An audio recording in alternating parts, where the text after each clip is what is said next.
لله الذي لم يتخذ ولدا ولم يكن له شريك في الملك ولم يكن له ولي من الذل وكبره تكبيرا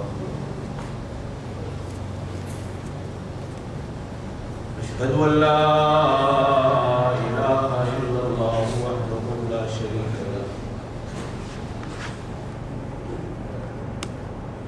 وأشهد أن سيدنا ونبينا وشفيعنا وحبيبنا وحبيب ربنا وطبيبنا وطبيب قلوبنا وهادينا ومهدينا ومرشدنا ومولانا محمدا عبده ورسوله أرسله الله إلى كافة الناس بشيرا ونذيرا وداعيا إلى الله بإذنه وسراجا منيرا صلى الله عليه وعلى آله وأصحابه وبارك وسلم تسليما كثيرا كثيرا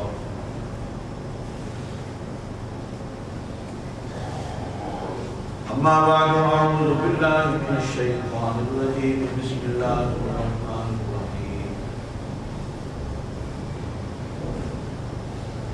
حافظوا على الصلوات والصلاة الوسطى وقوموا لله قانتين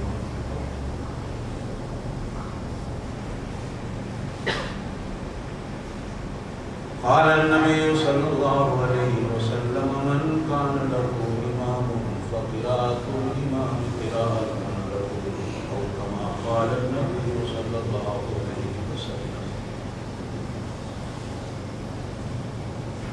صدق الله العلي العظيم وبلغنا رسوله النبي الكريم المؤمن والمؤمن ونحن على ذلك لمن الشاهدين والشاكرين والحمد لله رب العالمين.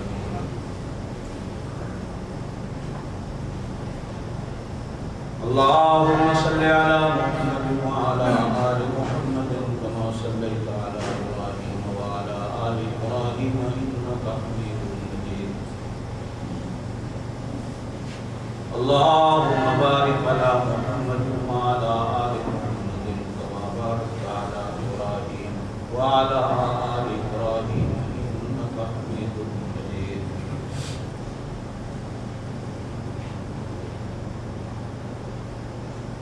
ہر بڑی چھوٹی تعریف اللہ کی ہے جو تعریفوں کے لائق اور تعریفوں کے قابل اور تعریفوں کے سزاوار ہے.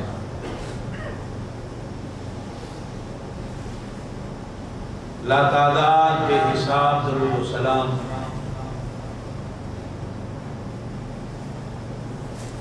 اللہ کے پاک نبی حضرت محمد رسول اللہ صلی اللہ علیہ وآلہ آلہ وسلم کی ذات اقدس کے لیے جن پر اللہ بھی اور اللہ کے فرشتے بھی درود و سلام پڑھتے ہیں.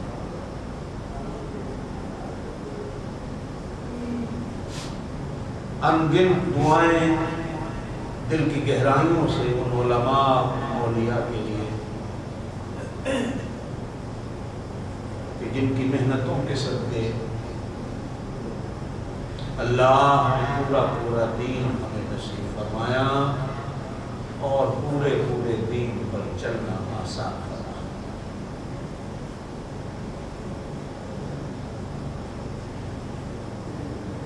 اس ماہ مبارک کی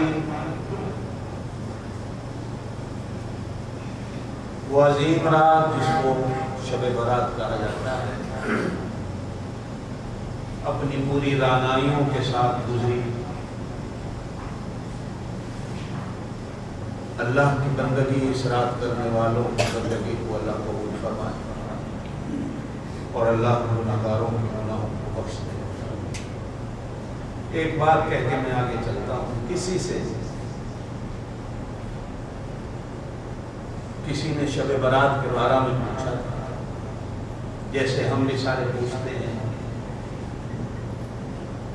تو اللہ والے نے جواب دیا تھا کہ مومن کے لیے تو ہر رات شب برات ہوتی ہے۔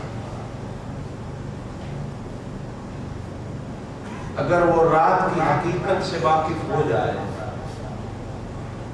اللہ سے مانگنے سے واقف ہو جائے، اللہ کے سامنے آنسو بہانے سے واقف ہو جائے، اللہ کے سامنے رونے سے واقف ہو جائے، تو مومن کی ہر رات شب قدر اور ہر رات شب برات ہے۔ اس کی کیا شب قدر، اس کی کیا شب برات، جو سارا سال فرض نماز بھی ادا نہ کرتا ہو، سارا سال ماں باپ کی نافرمانیاں کرتا ہو، اور اس رات کی اتنی فکر ہو کہ ہر بندے کو فون کر کے پوچھتا ہو شب برات کب ہے۔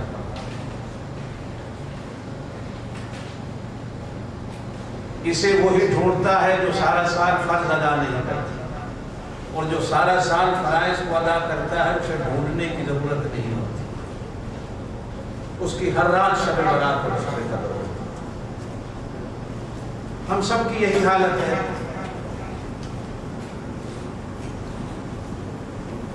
اللہ پاک ہم سب کو قدر کی توفیق دے۔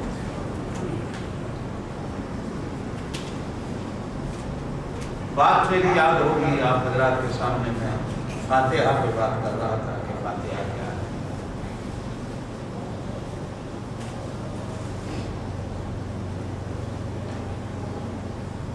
آپ صلی اللہ علیہ وسلم نے ارشاد فرمایا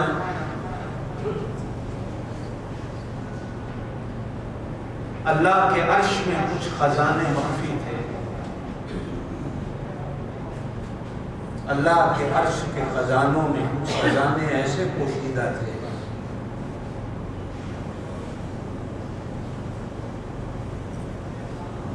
جو اللہ نے سے مجھے عطا۔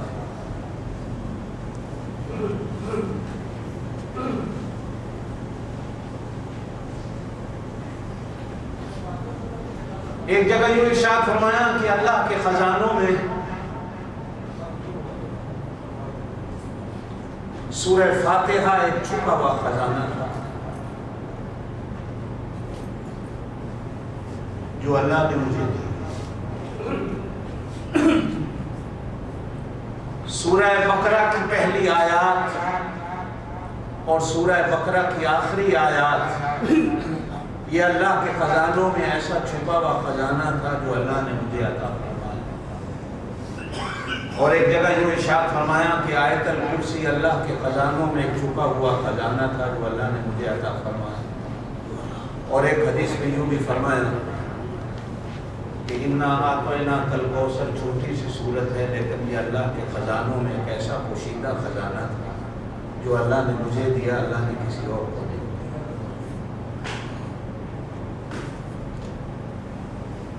اور ایک جگہ یہ ارشاد فرمایا، حدیث قدسی ہے، توجہ سے سنیے، ایمان تازہ ہوگا۔ اللہ کہتے ہیں کنت کنزا مخفیا، میں خود ایک چھپا ہوا خزانہ اپنی ذات کے بارے میں، میں ایک چھپا ہوا خزانہ، میں نے چاہا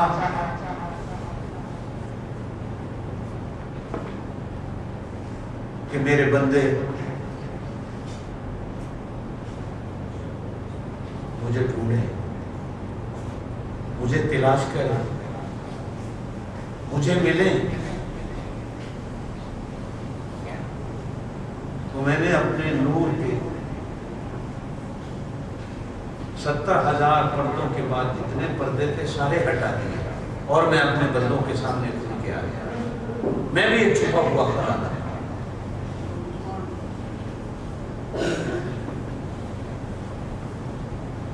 جس طرح ہر خزانے کی تلاش کرتی ہو میرے بھی تلاش کرو، اور باقی ہر خزانے کی تلاش کرنے میں تمہیں دشواریاں ہوں گی، میں وہ خزانہ ہوں کہ جس کو ڈھونڈنے میں کوئی دشواری نہیں۔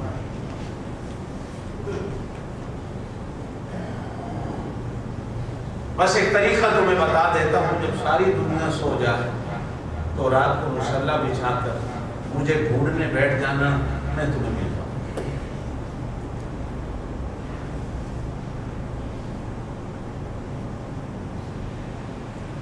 سورہ فاتحہ اللہ کے خزانوں میں سے ایک خزانہ ہے۔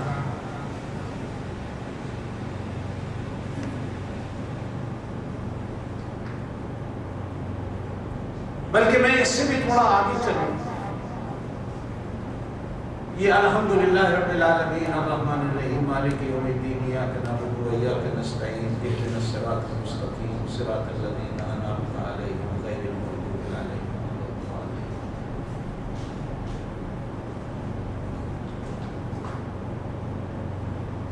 یہ صرف 7 آیتیں نہیں ہیں،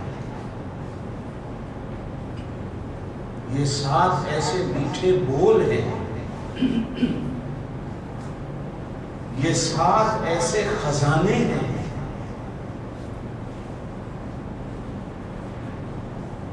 کہ اس کی ایک ایک آیت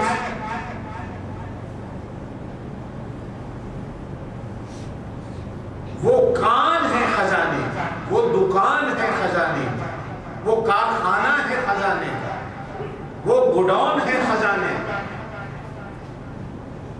کہ دنیا کے سارے خزانے ایک طرف اور اس سورت کی ایک ایک آیت کا خزانہ ہے۔ ہمیں تو توجہ نہیں ہوتی،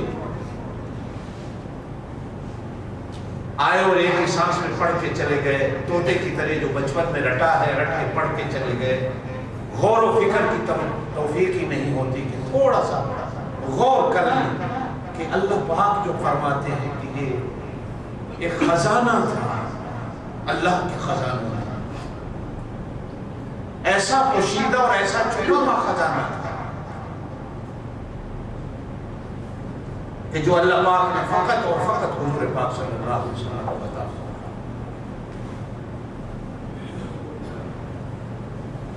الحمدللہ رب العالمین، ساری تعریفیں اللہ کے لیے جو سارے جہانوں کا پالنہار ہے۔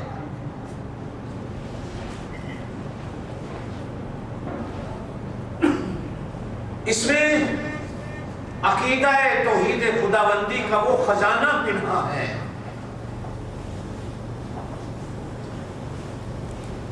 کہ اگر انسان اسی پہ غور کر لے تو انسان شرک و بدعت سے اپنے آپ کو محفوظ رکھ سکتا ہے۔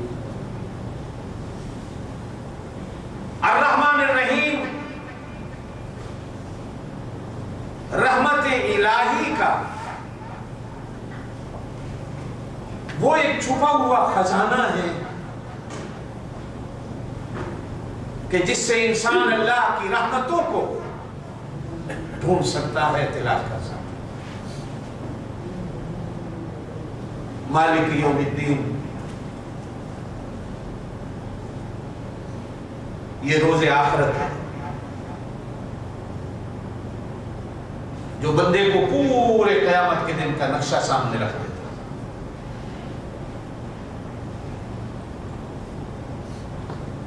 ایاک نعبد و ایاک نستعین، یہ اللہ اور اللہ کے بندے کے درمیان ایک ایسا رشتہ ہے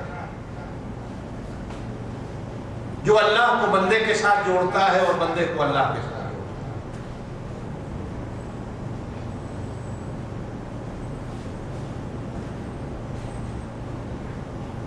اہدنا الصراط المستقیم دعائے ہدایت ہے جو ہر بڑا اور چھوٹا، ہر نبی ہر امتی اس کا محتاج ہے۔ صراط الذین انعمت علیہم، اچھے لوگوں کی صحبت کو اختیار کرنا، غیر المغضوب علیہم ولا الضالین، بروں کی صحبت سے اپنے آپ کو بچانا۔ میں اگر ایک ایک آیت پہ بیان شروع کروں تو میرا خیال ہے کئی جمعے ایک ایک آیت پہ،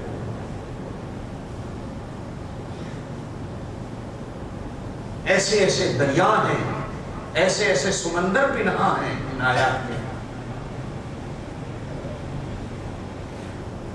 کہا گیا حدیث پاک میں جب آدم علیہ السلام کو اللہ نے بنایا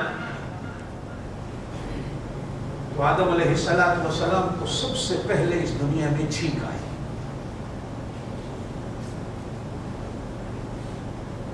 بے ساختہ آدم علیہ السلام کی زبان سے الحمدللہ نکلتا ہے۔ یہ پہلی آواز تھی زمین پر، یہ پہلی عبادت تھی زمین پر، یہ پہلی تعریف تھی اللہ کی زمین پر، جو آدم علیہ السلام کی زبان سے بے ساختہ دی تھی، جسے نہ سکھایا گیا نہ جسے پڑھایا گیا۔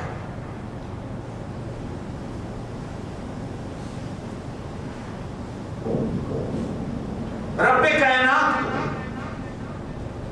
ہمارے بابا کی زبان سے نکلا ہوا یہ جملہ ایسا پسند آیا کہ جہاں حضور پاک صلی اللہ علیہ وسلم پر اترنے والے قرآن کی پہلی آیت بنایا الحمدللہ کو، وہی تیری اور میری عبادت کی ابتدا بھی اللہ پاک نے الحمدللہ سے شروع۔ اور قرآن ایک اور بات بھی بڑی عجیب ہے، وآخر دعواہم ان الحمدللہ رب العالمین۔ اہل جنت کی جنت میں آخری آپس میں گفتگو بھی الحمدللہ رب العالمین۔ جنت میں جب ایک دوسرے سے بچھڑیں گے مل کے تو کوئی بابائے اور ٹاٹا نہیں کہے گا، کوئی خدا حافظ نہیں کہے گا، کوئی السلام علیکم نہیں کہے گا۔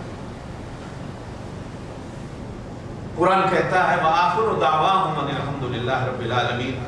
ایک دوسرے کی جنت سے مل کے نکلیں گے تو وہ بھی اللہ کی تعریف کرتا ہوا کھڑا ہوگا، یہ بھی نکلتے وقت اللہ کی تعریف کر کے نکلے۔ وہ تعریفی جملے جو جنت کے ہیں یا جو آدم علیہ السلام کی زبان سے نکلے، اللہ کو ایسے پسند ہے کہ اللہ پاک نے تیری اور میری ہر عبادت کی ابتدا اسی سے شروع کر۔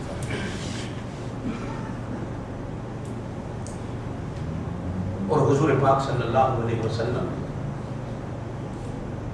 کم از کم 40 نام اس سورت فاتحہ کے بتائے۔ کتنے؟ 40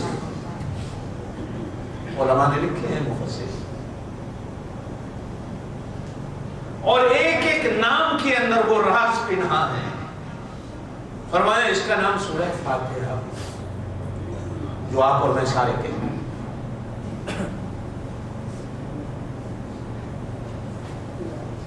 فاتحہ افتتاح سے ہوگا، اور اس کا ہر بچہ بڑا بوڑھا معنی آسانی سے سمجھ سکتا ہے کہ قرآن کی پہلی سورت ہے جس سے قرآن کا افتتاح ہو رہا ہے، اس لیے اس کو فاتحہ کہا۔ حضور صلی اللہ علیہ وسلم نے فرمایا اس کا نام سورہ الحمد بھی ہے۔ اس کا نام حدیث میں الحمد بھی ملتا ہے۔ حمد اور ہے، الحمد اور ہے۔ یہ الف لام لگ جانے سے معنی اتنا بدل جاتا ہے۔ حمد معنی ہے تعریف، اور جب الف لام لگاتے ہیں تو پھر معنی بنتا ہے ہر قسم کی تعریف۔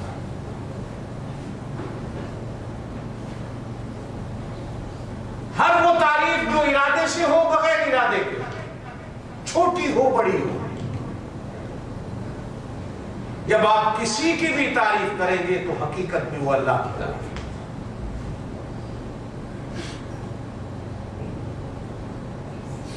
اور ایک جگہ حضور پاک صلی اللہ علیہ وسلم نے فرمایا اس کا نام سورۃ الکنز بھی ہے۔ کنز خزانے کو کہا جاتا ہے، جو جیسے میں نے پہلے بات کی، یہ فاتحہ ایک خزانہ۔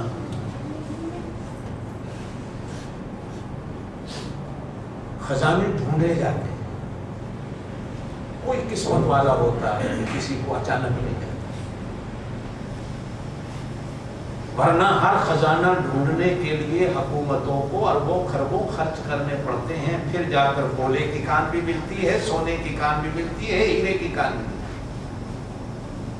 پھر جا کر تیل کی کان بھی ملتی ہے، تیل کے کنویں بھی ملتے ہیں، آسانی سے کوئی چیز نہیں ملتی۔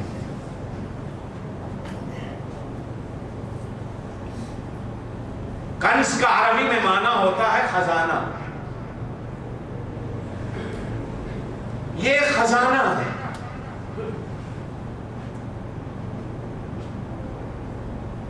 آپ صلی اللہ علیہ وسلم نے فرمایا ام القرآن، یہ سورت قرآن کی بنیاد ہے۔ اور ایک جگہ تو یوں فرمایا گیا کہ سارا قرآن سورہ فاتحہ میں بنا۔ اور ساری سورہ فاتحہ بسم اللہ میں بنتی ہے، اور پوری بسم اللہ کی بے میں بنتی ہے، اور بے کتنا بڑا خزانہ ہے، یہ سارا خزانہ صرف اس کے ایک نقطے کے اندر پڑا۔ قرآن میں با کا معنی، بے کا معنی جہاں بھی آتا ہے وہ ملانے کے ساتھ، ملنا ملانا،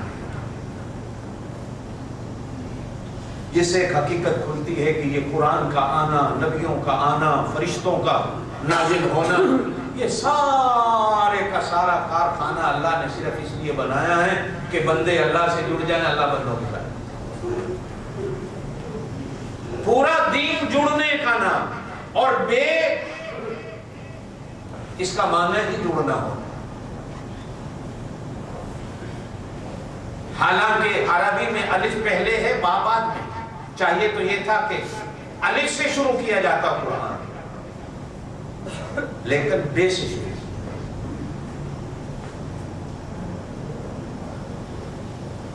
بسم اللہ سے شروع۔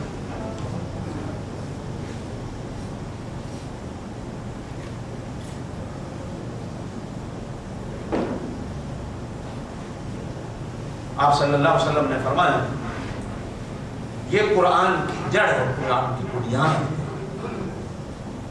کہیں ام القرآن بھی کہا گیا، کہیں ام الکتاب بھی کہا گیا۔ ام عربی کے اندر ماں کو کہا جاتا،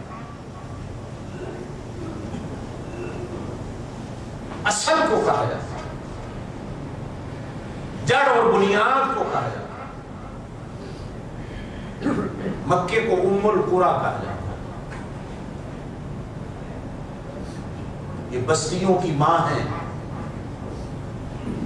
جو دماغ کی جگہ ہے وہ ام الراس کہا جاتا ہے، یہ سر کی ماں ہے جس سے سر چلتا۔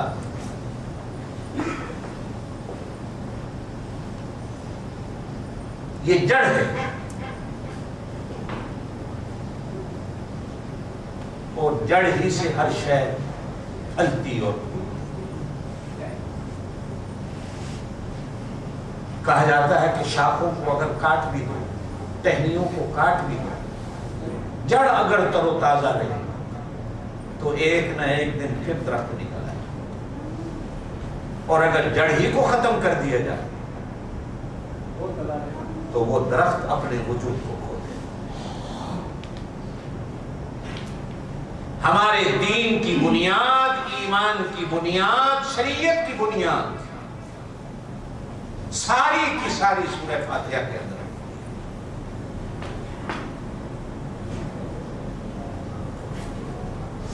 اسی کے ساتھ ہماری زندگی، اور ایک جگہ حضور پاک صلی اللہ علیہ وسلم نے فرمایا اس کا نام سورۃ الشفا ہے، اور ایک جگہ تو آپ نے قسم کھا کر فرمایا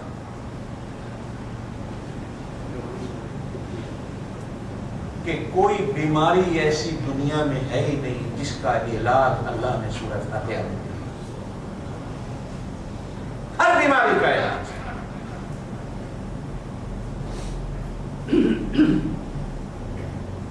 اور ایک جگہ فرمایا یہ سورۃ الآس، آس اور امید والی سورت،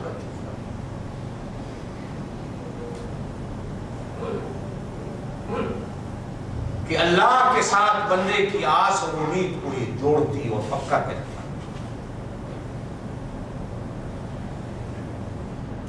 شاید اسی لیے کہا گیا کہ اس کے بغیر تمہاری نماز نہیں۔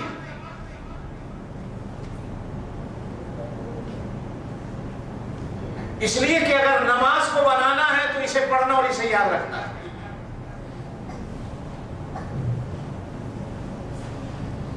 الحمدللہ رب العالمین، یہ عقیدہ ہے توحید خدا بندی، ساری تعریفیں اللہ۔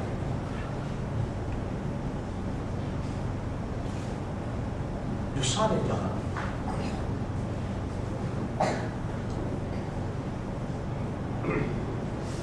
لفظ اللہ کے بعد قرآن نے جتنا لفظ ربوبیت کا ذکر فرمایا اتنا اللہ کی کسی اور صفت کا ذکر نہیں ہوا قرآن جتنی اللہ کی صفت ربوبیت کو قرآن بیان کرتا.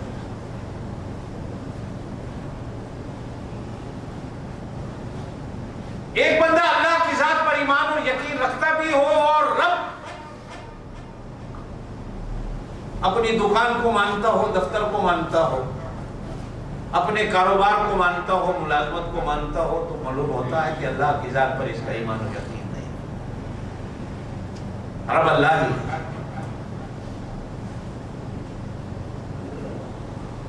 کہا گیا حدیث پاک کے اندر کہ حضرت موسیٰ علیہ السلام نے اللہ سے ایک بار کہا کہ اللہ میں تیری صفت ربوبیت کا مظاہرہ اپنی آنکھوں سے دیکھنا چاہتا ہوں کہ تو کس طرح رب ہے ساری کائنات. رب کائنات نے فرمایا کہ اس دریا پہ اپنی لاٹھی مارو. موسیٰ علیہ السلام نے دریا پہ لاٹھی ماری, پانی ادھر ادھر ہو گیا, درمیان میں ایک پتھر پڑا ہے, کہا اس پتھر پہ لاٹھی مارو. موسیٰ علیہ السلام نے پتھر پہ لاٹھی ماری, پتھر ٹکڑے ہوا, اندر سے ایک اور چھوٹا سا پتھر نکلا, کہا اس پہ لاٹھی مارو. لاٹھی ماری تو اس چھوٹے سے پتھر کے اندر سے ایک کیڑا نکلتا ہے اور کیڑے کے منہ کے اندر سبز گھاس کا تکا ہے. حضرت موسیٰ علیہ السلام نے دیکھا تو حیران کھڑے ہیں کہ اوپر پانی ہے, دریا ہے, پتھر کے اندر پتھر ہے, پھر اس پتھر کے اندر کیڑا ہے, اس کیڑے کے منہ کے اندر سبز گھاس ہے. اللہ نے فرمایا یہی میری صفت ربوبیت ہے کہ اس پتھر کے اندر بھی رہنے والے کیڑے کو میں رزق کس طرح دیتا ہوں یہ میں جانتا ہوں. اب تو ہماری ربوبیت کا اقرار کر رہا. یہ نہیں کہ پیغمبر سوال کیوں کر رہا تھا کہ پیغمبر کا ایمان نہیں تھا, بلکہ قرآن کہتا ہے لیطمئن قلبی کہ یہ اطمینان قلب, یہ ایسے سوال پیغمبر ہی کر سکتا ہے, آپ اور میں نہیں کر سکتا. جن کا اللہ کے ساتھ ایک تعلق ہے.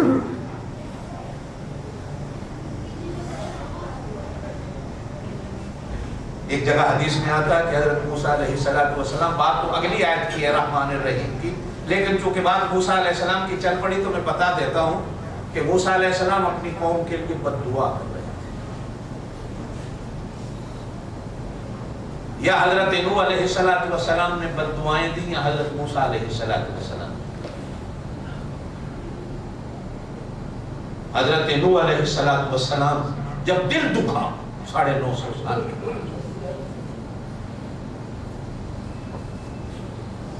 دل تو پیغمبر کا بھی ہوتا ہے, وہ دکھتا بھی ہے, وہ روتا بھی ہے, وہ ہنستا بھی ہے, وہ کھیلتا بھی ہے,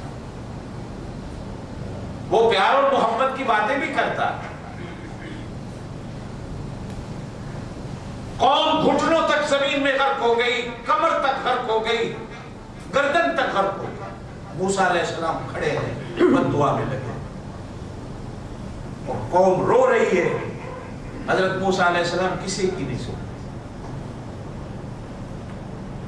جب قوم یہاں تک آ گئی عذاب کے اندر غرق, تو اللہ پاک نے فرمایا اگر یہ مجھ سے دعا کر لیتے تو شاید میں ان کو معاف کر دیتا. یہ میرا پیغمبر ہے جو اتنے جلال میں آیا کھڑا ہے کہ وہ ان کو معاف کرنے کو تیار. الرحمن الرحیم, الرحمن الرحیم. کاش کہ یہ پڑھتے وقت غور کیا کرو. کہا جاتا ہے کہ حضرت امام شافعی رحمۃ اللہ علیہ نے 40 سال تک الرحمن الرحیم پہ درس دیا ہوا.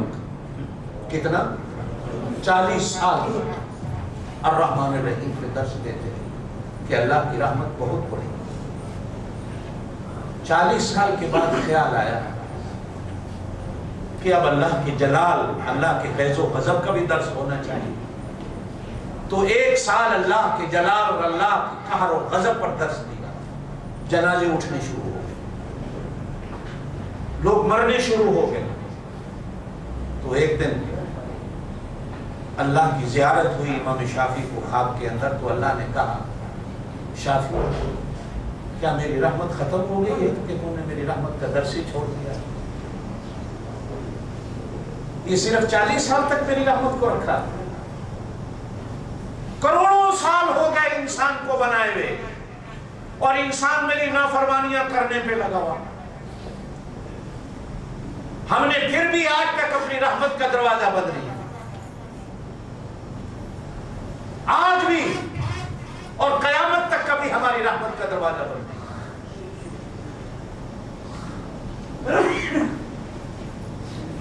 سیدنا ابو ہریرہ رضی اللہ تعالیٰ عنہ، زور سے کہہ دو حضور پاک صلی اللہ علیہ وسلم کی سب سے زیادہ حدیث بیان کرنے والے صاحب، سب سے زیادہ۔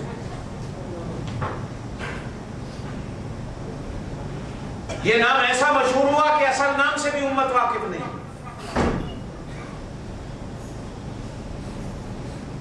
کہتے ہیں کہ ایک دفعہ عشاء پڑھ کے میں اپنے گھر آیا تو گھر کے دروازے پہ ایک عورت کھڑی، اس عورت نے میرا راستہ روکا، کہا ابو ہریرہ ایک مسئلہ پوچھنے آیا۔ میں نے کہا پوچھو، تو کہنے لگی گناہ کر بیٹھی اور اس گناہ کا نتیجہ بھی میرے پیٹ میں آ گیا، اور اگلے دن کسی نہ کسی طرح اسے نکال کر مار چکی۔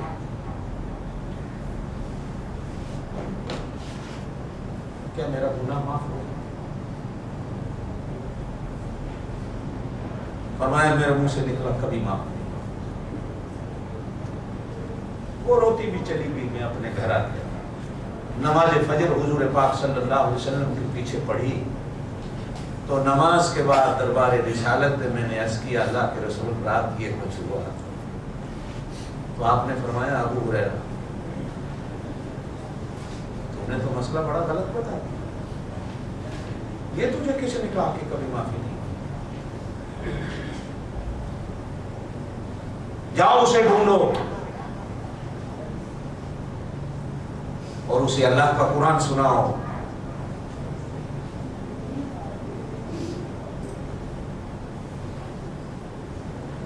کہ جو سچے دل سے توبہ کر لے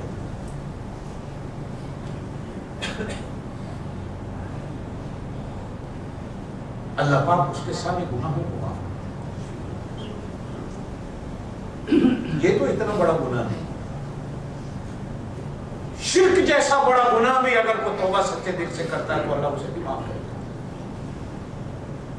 تو سیدنا ابو ہریرہ کہتے ہیں مجھے آرام نہیں آیا، سارا دن ڈھونڈتا رہا وہ عورت کو، اب پتہ ہی نہیں کہاں سے آئی تھی کہاں چلی گئی، نہ کھانا کھایا نہ پانی پیا، کہ اگر ابو ہریرہ اسی حالت میں مر گیا تو اللہ کیا ہو، کہ میں نے گویا اللہ کی رحمت کا ایک دروازہ بند کر دیا۔ الرحمن الرحیم، یہ دونوں مبالغے کے سیغے ہیں، یہ صرف یہ معنی کر دینا کہ وہ بڑا مہربان بڑا رحم کرنے والا نہیں، اس سے بھی بات نہیں بنتی، اس سے بھی بات نہیں بنتی۔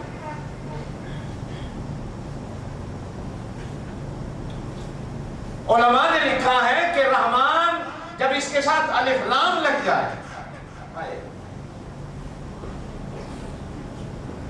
کاش ہمارا کبھی قرآن کی طرف آنا جانا ہونا، کل میرا نبی تو کہ یا عبادی،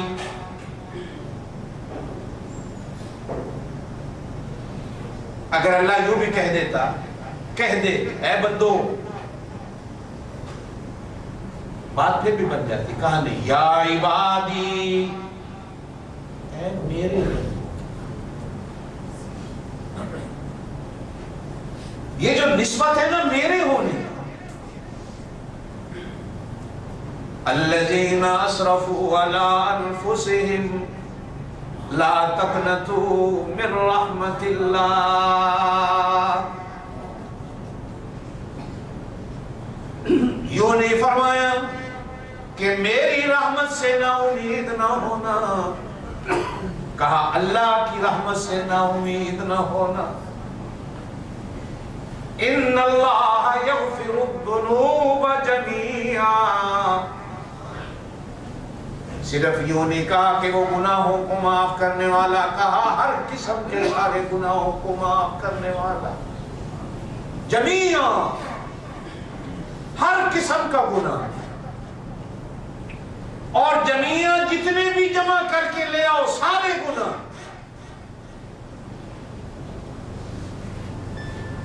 انہ هو الغفور الرحیم۔ ایک ہے معنی غفور کا بخشنے والا کہ اس نے بخش دیا، اور دوسرا معنی علماء کرتے ہیں غفور کا یہ بھی ہے کہ مٹا دینے والا، کہ وہ نامہ اعمال سے بندے کے گناہوں کو ویسے ہی کھرچ کے رکھ دیتا جب وہ سچے دل سے توبہ کرتا۔ بے حد جس کی رحمت کی حد ہی کوئی نہ ہو، اور رحیم جس کی رحمت کا ظہور ہر کوئی آنکھوں سے دیکھتا، آنکھوں سے نظر آتا کہ وہ کتنا بڑا رحمت ہے۔ میرے پاک نبی صلی اللہ علیہ وسلم نے فرمایا، میدان محشر لگا ہوگا، ایک بندہ اللہ کے سامنے ایسے آئے گا کہ نامہ اعمال پہ جب گناہ اور نیکیاں تلیں گی، ایک نیکی کی ضرورت پڑے گی، ایک۔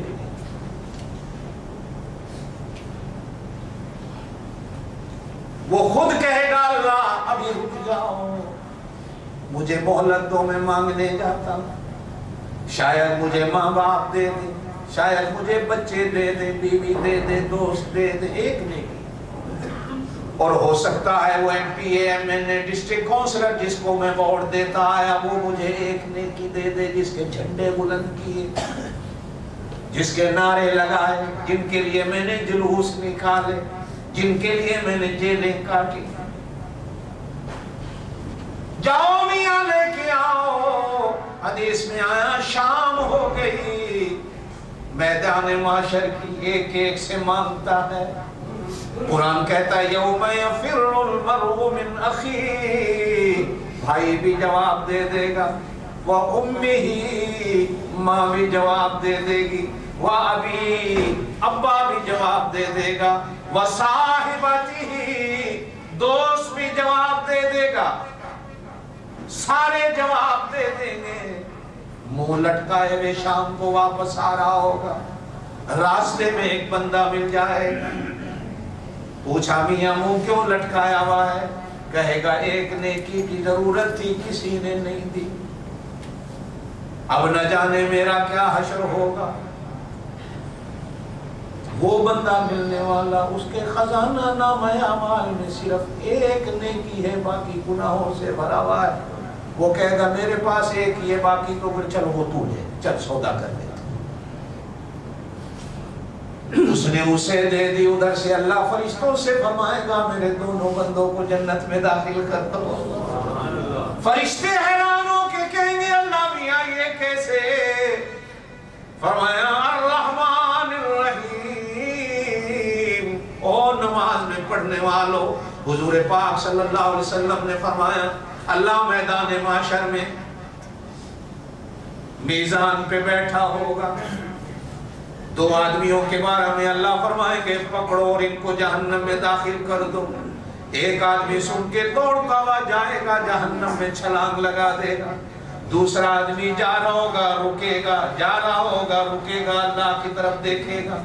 اللہ فرمائیں گے دونوں کو واپس لاؤ۔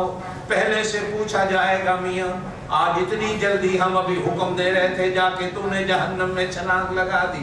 وہ روتا ہوا کہے گا اللہ تیرے جلال سے، تیری ہیبت سے آج اتنا میں خوف زدہ تھا کہ آج دل میں سوچا تھا ساری زندگی تیرے حکموں کو توڑتا رہا، آج تیرا حکم توڑنے میں اتنی بھی دیر نہ لگے کہ تیری بات پوری نہ ہو، پہلے جا کر جہنم میں چھلانگ لگا دو۔ ہاں بھائی تو چل رہا تھا، رک رہا تھا، کبھی مجھے دیکھتا ہے کبھی چلتا ہے کیوں؟ وہ کہے گا بے شک میں نے نمازیں نہیں پڑھی، جمعے نہیں پڑھے، لیکن ایک دن میں مسجد کے پاس سے جمعے والے دن گزر رہا، امام صاحب قرآن پڑھ رہے تھے وَمَن تَابَ وَعَمِلَ صَالِحًا فَإِنَّهُ يَتُوبُ إِلَى اللَّهِ مَتَابًا، کہ اللہ کی رحمت کا سمندر بڑا جوش والا ہے. اللہ کی رحمت اللہ کے غضب پہ بڑی وسیع ہے. اللہ کی رحمت کا سمندر اللہ کے جلال اور غصے کے سمندر سے بہت بڑا ہے. میں چل رہا تھا، سوچ رہا تھا میرے اللہ کی رحمت کہاں گئی، اور پیچھے مڑ کے دیکھ رہا تھا کہ شاید تجھے میرے اوپر رحم اور ترس آ جائے. اللہ فرمائیں گے فرشتوں سے دونوں کو پکڑو، دونوں کو جنت میں لے جاؤ. الرحمن الرحیم. حضور پاک صلی اللہ علیہ وسلم تشریف فرمائے، ایک صحابی نے چادر لپیٹی ہوئی ہے آیا، چادر کے اندر چڑیا کے بچے ہیں. حضور نے فرمایا یہ کیا ہے؟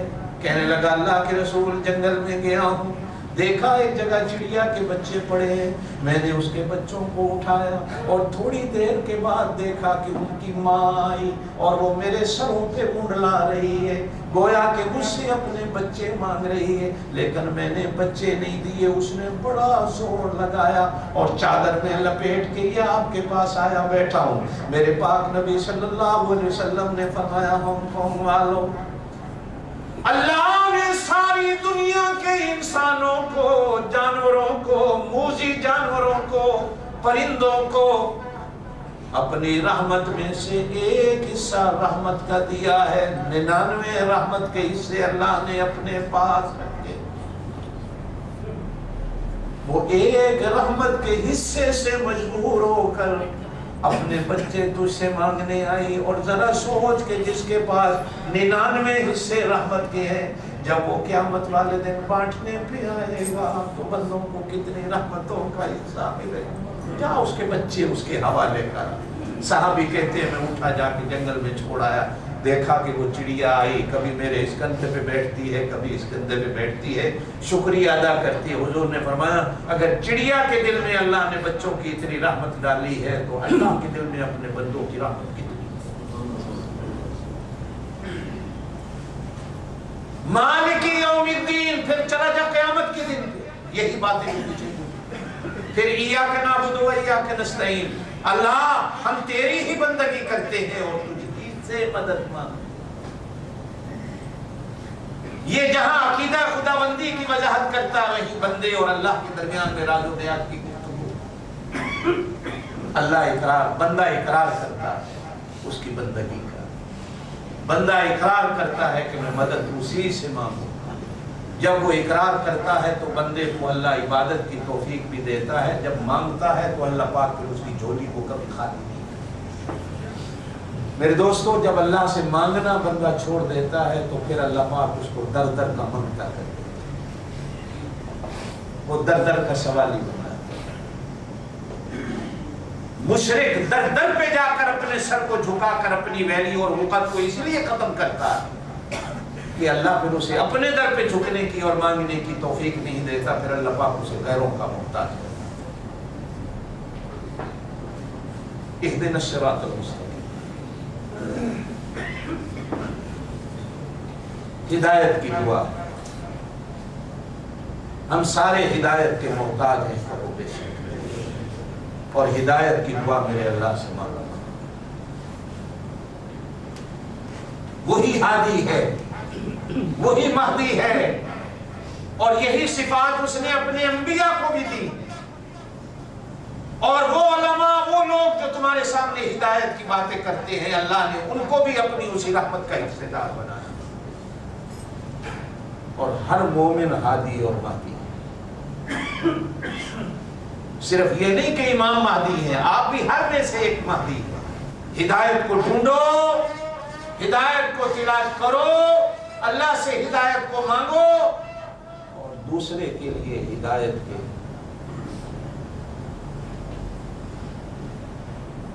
اپنے آپ کو مستحق کرو. قرآن کی آیت ہے انک لا تہدی من احببت. اللہ اسے ہدایت نہیں دیتا جس کو تو چاہے، ولکن اللہ یہدی من یشاء. اللہ ہدایت اس کو دیتا جس کو اللہ چاہے.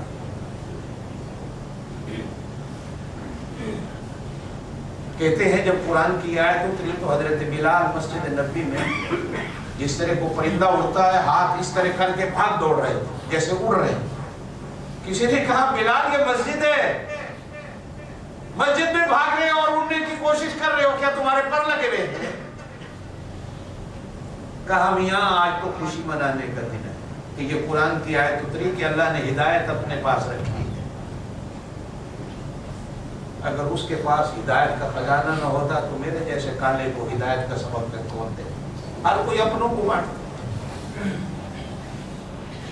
اللہ سے ہدایت کی دعا مانگا, اور جب کوئی ہدایت کی دعا مانگتا ہے تو اللہ دیتا ہے.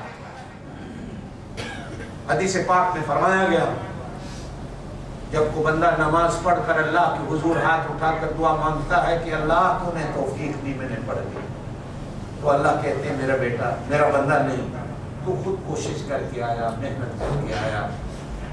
اور اگر کوئی نماز پڑھ کے یوں کہتا ہے میں نے نماز پڑھی, تو اللہ کہتے ہیں جھوٹ کیوں بولتا ہے, میں نے توفیق دی ہے تو میرے گھر آیا, میں توفیق نہ دیتا تو کیسے آتا. صراط الذین انعمت علیہم, جہاں رسالت, جہاں صحابہ کرام کی عظمت, اولیاء کرام کی عظمت, وہی ساتھ ساتھ ہمیں درس ملتا ہے صراط الذین انعمت علیہم, اچھی صحبت کو اختیار کرو. اے اللہ ہمیں ان لوگوں کے راستے پہ چلا جن پر تیرا انعام ہو. اچھی صحبت کو اختیار کرو. نماز میں دعا کرتے ہو اللہ سے اللہ ہمیں سیدھے راستے پہ چلا, اور ایسے لوگوں کے راستے پہ چلا جن پر تیرا انعام ہوا. اور باہر جا کر بروں کی صحبت کو اختیار کرو تو معلوم ہوتا ہے اندر کو منافقت بڑی. اچھے لوگوں کی صحبت کو اختیار کرو. شیخ سعدی رحمت اللہ فرماتے ہیں اچھوں کی صحبت میں بیٹھو گے تو اچھے ہو جاؤ.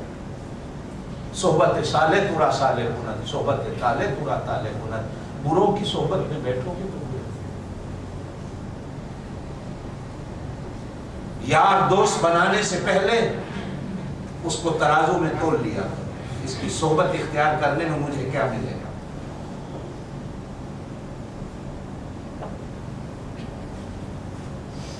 کہا گیا کہ عطر والے کی دکان پہ چلے جاؤ گے تو نام لگاؤ, تو باہر نکلو گے تمہارے کپڑوں سے خوشبو آ جائے گی, لوگ سمجھیں گے یہ عطر لگا کے.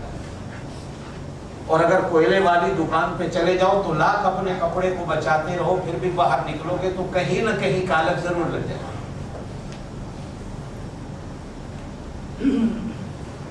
صراط الذین انعمت علیہم غیر المغضوب علیہم ولا الضالین, یہ دو برے گروہ ہیں. اللہ ہمیں ان دونوں کی صحبت سے بچا, آمین کہے. جن میں ایک وہ قوم ہے جو راہ راست سے بھٹک گئی اور ان پر اللہ کا غضب آیا.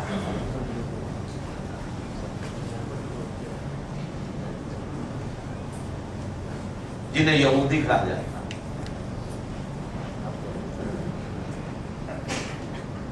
اور قرآن نے بھی کئی جگہ یہی الفاظ کہے ہیں, یا ایھا الذین آمنوا, ایمان والو, لا تتخذوا اليہود والنصارى اولیاء, یہ یہودی نصرانی تمہارے دوست نہیں ہیں, ان سے دوستیاں مت لگاؤ. مسلمان کا دوست ہو سکتا, یہ قومیں تمہاری دوست نہیں ہو سکتی. آج ان کی دوستیوں سے جو کچھ ہمیں ملتا ہے وہ آپ کے سامنے.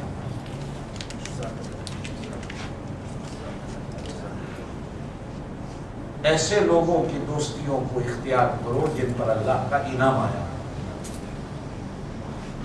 اور قرآن نے ایک جگہ یوں بھی کہہ دیا, نبی, صدیق, شہید, صالحین جنہیں اولیاء کہا گیا. 5 جماعتیں قرآن بیان کرتا ہے. انعم اللہ علیہم من النبیین, نبیوں کی صحبت کو اختیار کرو. اب نبی نہیں ہے, اللہ نے نبوت کا دروازہ بند کر دیا. والصدیقین, صدیقین کی صحبت کو اختیار کرو. والشہداء, شہیدوں کی صحبت کو اختیار کر لو. والصالحین, اولیاء کی صحبت کو اختیار کر لیں. اور پھر فرمایا پانچویں جماعت جو ان چاروں کے ساتھ صحبت رکھتی ہو ان کی صحبت کو اختیار کرو. وَحَسُنَ أُولَئِكَ رَفِيقًا ذَلِكَ الْفَضْلُ مِنَ اللَّهِ. یہی اللہ کا فضل. جو بندہ بھی اللہ کے فضل و کرم کو تلاش کرنا چاہے یہی اصل میں اللہ کا فضل و کرم کہ اللہ کسی کو اچھی صحبت دے. زور سے آمین کہو. اللہ بندے کو اچھے دوست دے. اللہ اچھے لوگوں کے ساتھ ہمیں بیٹھنے اٹھنے کی توفیق دے. پھر دوستو وقتی طور پہ اچھوں کی صحبت سے ہمیں کچھ نہیں آنکھوں سے نظر آتا لیکن اس کے جو نتیجے بعد میں نکلتے ہیں ہماری زندگی میں ہماری قبر میں ہماری آخرت میں وہ جب ہم مر کے اللہ کے سامنے جائیں گے تو پھر اس صحبت کا نتیجہ سامنے آتا ہے. اب قرآن کہتا ہے نماز کا بیان ہے حافظو علی الصلوات نمازوں کا خیال رکھو والصلاۃ الوسطی درمیانی نماز کا خیال رکھو. اور کہا گیا کہ جس کا امام ہو امام کی قرات اس کی قرات ہے اس کو کافی. پچھلے جو میں نے کہا کہ قرآن کہتا ہے کہ جب قرآن پڑھا جائے خاموش رہنا. اب سوال پیدا ہوتا ہے کہ وہ نمازیں جن نمازوں میں امام کی آواز ہی نہیں آ رہی ظہر اور عصر کی نماز ہے ان نمازوں میں ہم کیا کریں؟ تو یہاں حدیث آئی کہ امام کی قرات امام کا پڑھنا مقتدی کو کافی ہے. اس لیے کہ وہ چاہے آہستہ بول رہا ہے چاہے اونچا بول رہا ہے اس کو اللہ کی عدالت میں ہم نے اپنی طرف سے وکیل بنا کے کھڑا کر دیا. اب اسے ہی بولنے دو. جب ہم سارے پیچھے چپ کر کے کھڑے رہیں گے تو اتفاق و اتحاد کا وہ مظاہرہ ہوگا. اور پھر اسی پر ایک آخری بات کہہ کے بات کو ختم کروں کہ حضور پاک صلی اللہ علیہ وسلم نے فرمایا یہ خزانہ اللہ کے خزانوں میں چھپا ہوا تھا جو اللہ نے صرف مجھے دیا کسی اور کو نہیں دیا. حضور پاک صلی اللہ علیہ وسلم نے معراج کی رات سارے نبیوں کو نماز پڑھائی نبیوں نے پیچھے پڑھی. اب باقی نبیوں کو تو سورہ فاتحہ آتی نہیں تھی اس لیے کہ ان کو ملی نہیں تھی. تو اب نبی جو پیچھے حضور کے کھڑے ہوئے نماز میں تو نبیوں نے نماز کیسے پڑھی ہوگی؟ سوچو ذرا تھوڑا سا. ان کو تو ملی نہیں تھی اب انہوں نے پڑھی نہیں ان کی نماز ہوئی. زور سے بولو. ہماری نہیں ہوگی. جدھر نبیوں کی نماز ہوگی ہماری بھی ادھر ہوگی. اب اگر کو بندہ ایسے فتوے لگاتا پھر کہ جو امام کے پیچھے فاتحہ نہیں پڑھتے ان کی نماز ہی نہیں ان کی نماز ہی نہیں ہوگی. پہلی بات تو قرآن نے کہا خبردار جب قرآن پڑھا جا رہا ہے اسے خاموش ہو کر سنو پھر تمہارے اوپر اللہ کی رحمت آئے گی. وَإِذَا قُرِئَ الْقُرْآنُ جب قرآن پڑھا جائے فَاسْتَمِعُوا لَهُ اس کو سنو وَأَنصِتُوا اور چپ ہو جاؤ لَعَلَّكُمْ تُرْحَمُونَ تاکہ تمہارے اوپر رحم ہو اللہ کی طرف سے. گویا کہ چپ رہنا اللہ کی رحمت کے آنے کا سبب بنتا ہے. چپ ہو جاؤ. فاتحہ پڑھ لی آگے آمین آپ بھی کہہ دو آمین. بھائی ابھی تو اونچا کہہ دو کوئی بات نہیں آمین کوئی بات نہیں.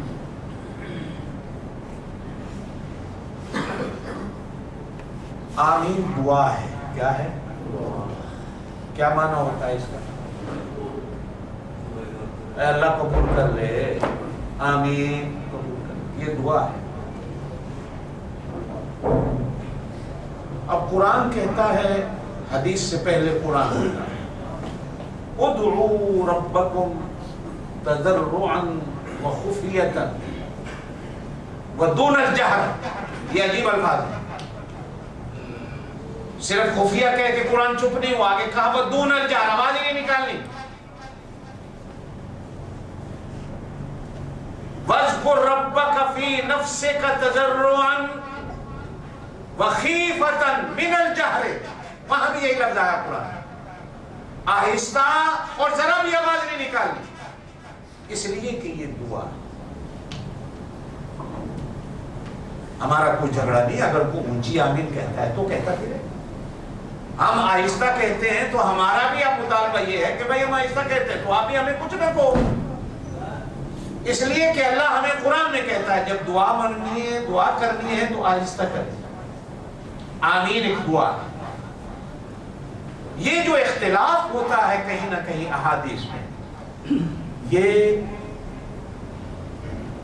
افضل اولا اس کا اختلاف ہوتا ہے کہ افضل کیا ہے. یہ کفر ایمان کا جھگڑا نہیں ہوتا کہ میں اس پر کفر ایمان کی بنیاد کھڑا کر دوں کہ جو اونچی آمین کہتا ہے وہ کافر ہو گیا ہے، جو آہستہ آمین کہتا ہے وہ کافر ہو گیا. آج کل ہم تو اسی پہ لڑ رہے ہیں. یہ افضل کیا ہے، اولا کیا ہے، اعلیٰ کیا ہے؟ آمین اونچی کہنا ہے یا آہستہ کہنا ہے؟ اختلاف اس کا ہے. اس کا اختلاف نہیں کہ کافر کون ہے یا مسلمان کون. حضور صلی اللہ علیہ وسلم نے مختلف نماز کے جو طریقے اختیار فرمائے. کبھی نماز میں کھانا پینا بھی جائز تھا، سلام دعا بھی جائز تھا، چلنا پھرنا بھی نماز میں جائز تھا. اذان کہتے وقت بھی صحابہ کرام چلتے پھرتے تھے، جائز تھا. اذان کہتے کہتے تھوک بھی آتے تھے، پانی بھی پی آتے تھے، جائز تھا. شروع پھر آہستہ آہستہ مسائل بدلتے چلے گئے، نئے نئے حکم آتے چلے گئے، نئے نئے حکم آتے چلے گئے. اخیر حجۃ الوداع کے دن حکم آیا کہ آج ہم نے تمہارا دین پورا کر لیا، آج کے بعد کوئی رد و بدل نہیں. اب ایک صحابی اس وقت نماز پڑھ رہا تھا جب نماز میں کھانا پینا جائز تھا، تو آپ صلی اللہ علیہ وسلم نے اس کو افریقہ بھیج دیا، جا لوگوں کو وہاں تبلیغ کر. وہ وہاں گیا، اس نے لوگوں سے کہا اللہ کی قسم ہے میں نے نبی کو نماز میں کھاتے پیتے دیکھا ہے. اب وہ سچا ہے کہ جھوٹا ہے؟ اور وہ وہی بیچارہ فوت ہو گیا، وہ واپس آیا ہی نہیں مکے میں. اب اس نے جو کچھ کہا وہ سچا. پھر اس کے بعد نماز کے مسئلے بدلے. صحابی یمن گیا، اس نے جا کر لوگوں سے کہا اللہ کی قسم ہے میں نے نبی کو دیکھا کہ آپ اونچی آمین کہہ رہے تھے، آپ نماز میں رفع یدین بھی کر رہے تھے. جی بسم اللہ، وہ سچا. پھر ایک وقت آیا کہ یہ حکم بھی بدل گیا. قرآن کی آیت آئی وَقُومُوا لِلَّهِ قَانِتِينَ، اللہ کے سامنے نماز میں ادب سے کھڑے ہو جاؤ، نہ تمہارا سر ہلے، نہ تمہارے ہاتھ ہلے، نہ تمہارے پاؤں ہلے. اس کے بعد آ گیا کہ اب دین پورا ہو گیا، اب رد و بدل نہیں. اب اگر کوئی بندہ اس طرح نماز پڑھ رہا ہے تو یہ بھی سچا ہے، اگر کوئی اس طرح پڑھ رہا ہے تو وہ بھی سچا ہے. اس لیے کہ صحابی نے کہا ہے کہ میں نے نبی کو نماز پڑھتے اس طرح دیکھا. لیکن اب اس پر جھگڑے کی بنیاد بنا لینا یہ بے ایمانی ہے. ہم نے جھگڑے کی بنیاد نہیں بنانی. نہ ہم کسی اور کو چھیڑتے ہیں نہ کوئی ہمیں چھیڑے. ہم اپنی نماز جو پڑھ رہے ہیں الحمدللہ، میں نے آپ سے پہلے بھی کہا کہ یہ فقہ آنے سے پہلے 70-80 ہجری میں تو ہمارے یہاں کلمہ آ چکا تھا، ایمان نماز آ چکی تھی، قرآن آ چکا تھا. امام ابو حنیفہ یہ امام تو بعد میں ہوئے. اب ہماری اتفاق ایسا ہوا کہ ہماری نماز کے مسائل امام ابو حنیفہ کے بتائے ہوئے مسائل سے جڑ گئے. اور انہوں نے بھی خود نہیں بتایا، ان کو حضرت عبداللہ ابن مسعود نے بتایا، اور حضرت عبداللہ ابن مسعود نے بھی خود نہیں بتایا، حضرت عبداللہ ابن مسعود کو حضور صلی اللہ علیہ وسلم نے بتایا، اور حضور صلی اللہ علیہ وسلم نے بھی خود نہیں بتایا، حضور صلی اللہ علیہ وسلم کو اللہ نے بتایا. یہ ایک سلسلے ہیں نماز کے. لیکن اب ان کو اختلافات کی بنیاد بنا کر میں صرف لوگوں کو آ کر نمازوں کو ہی خراب کہتا ہوں. شکر کرو لوگ نماز پڑھنے آتے ہیں. اب میں بیٹھ جاؤں کہ تیری نماز بھی غلط، اس کی نماز بھی غلط، اس کی نماز بھی غلط، تو کون آئے گا نماز پڑھنے؟ او بھائیو شکر کرو. کوئی یہاں ہاتھ باندھ کے پڑھ رہا ہے، شکر ہے پڑھ تو رہا ہے. کوئی یہاں ہاتھ باندھ کے پڑھ رہا ہے، شکر کرو پڑھ تو رہا ہے. کوئی ہاتھ چھوڑ کے کھڑا ہے، شکر کرو، پڑھ تو رہا ہے۔ ہماری نوجوان نسل اسی وجہ سے کافر ہوتی چلی جا رہی ہے۔ شکر کرو، یہ آتے تو ہیں، پڑھتے تو ہیں، اللہ کو مان تو رہے ہیں، لیکن اگر میں انہی گہرائیوں میں چلا جاؤں، کون آئے گا نماز پڑھنے؟ بچن ٹوٹ کو ملا ہیں، بس ان کا فتنہ۔ اب رمضان آ گیا ہے، اب پاکستان میں اشتہار چھپنا شروع ہو جائیں گے، جو 8 تراویح پڑھتا ہے وہ صحیح ہے، جو 20 پڑھتا ہے وہ غلط۔ مسجدوں میں بھی اشتہار لگ گئے، روڈوں پہ بھی لگ گئے، آؤ جی مناظرہ کر لو، 8 ہے کہ 20 ہے۔ وہ شکر کرو، لوگ رمضان میں اللہ کے گھر آ رہے ہیں۔ اب میں اگر 8-20 پہ لڑانا شروع کر دوں تو کون آئے گا؟ شکر کرو، لوگ آ رہے ہیں۔ لیکن نہیں، طاقتیں ہمیں لڑا رہی ہیں اور ہم لڑنے پہ لگے۔ رمضان آتا ہے، مولویوں کو پیسے بانٹے جاتے ہیں، لڑو لڑاؤ، وہ اشتہار چھاپ رہا، وہ اشتہار چھاپ رہا، یہ طاقتیں کام کرتی ہیں اور وہ استعمال ہمیں کرتی ہیں۔ اب ہم تو ان چیزوں کو سمجھتے ہیں، آپ نہیں سمجھتے، اس لیے میری آپ سے درخواست ہے کہ الحمدللہ ثم الحمدللہ ثم الحمدللہ، اس منبر پر بیٹھ کر جو میں بات کروں گا، میں وہ ذمہ دار ہوں اس کا، میں ذمہ دار ہوں اس کا، ہر اچھے برے کا الحمدللہ میں ذمہ دار ہوں، اس لیے کہ کچی بات کرنے کی عادت نہیں، نہ کبھی پچھلی بھی بات کریں گے، وہی بات کریں گے اس منبر پہ بیٹھ کر جو حقیقت ہوگی، تاکہ اللہ کرے آپ کی نمازیں، آپ کے روزے، آپ کی عبادت صحیح۔ میرے دوستو، شعبان آدھا گزر گیا، ختم ہونے والا ہے، رمضان کے ٹائم ٹیبل